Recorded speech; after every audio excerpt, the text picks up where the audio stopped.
Hey, if you look at the world map, you'll realize that some countries get more attention than others. Some countries everybody visits, everybody talks about, and everybody reports on.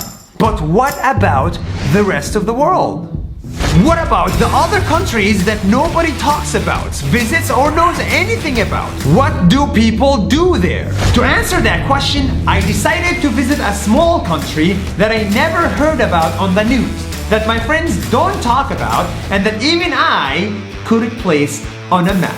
This is the story of one of these underrated countries, the country of Armenia. And this story starts with water.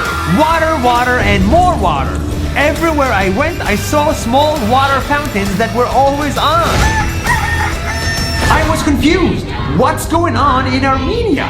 Apparently, this is how the majority of Armenians drink. They stop, they drink, they leave, and the rest of the water is recycled.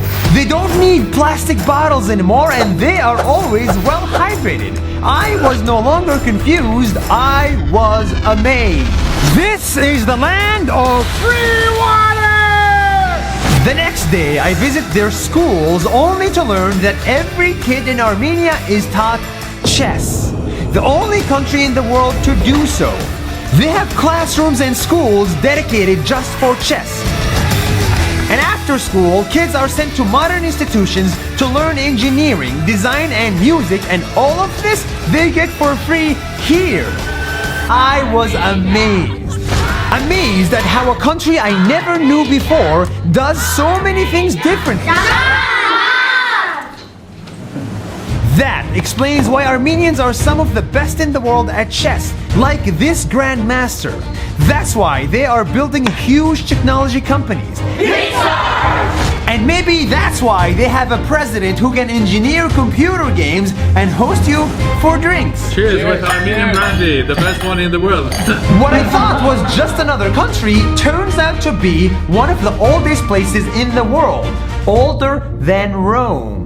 This is the first country to adopt Christianity and build the world's first churches. I had no idea.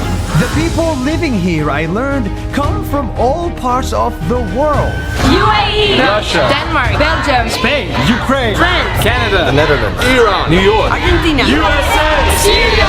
They are the ones that make up Armenia, the ones who built these beautiful churches, and the ones that developed this unique culture thousands of years ago. And because their country is so small, every night they hang out by the main square, coming under the dancing fountain. This is a beautiful sight of a community. I arrived in Armenia dancing in a fountain by myself, only to live in love with Armenia and dancing with the rest of them. This is the land of free water!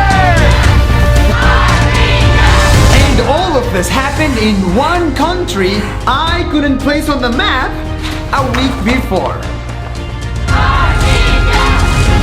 This was not the story of Armenia, this was the story of many countries like Armenia that don't get the recognition that they deserve. Because even if the map shows you every country in the world, I am convinced that the world is yet to be discovered.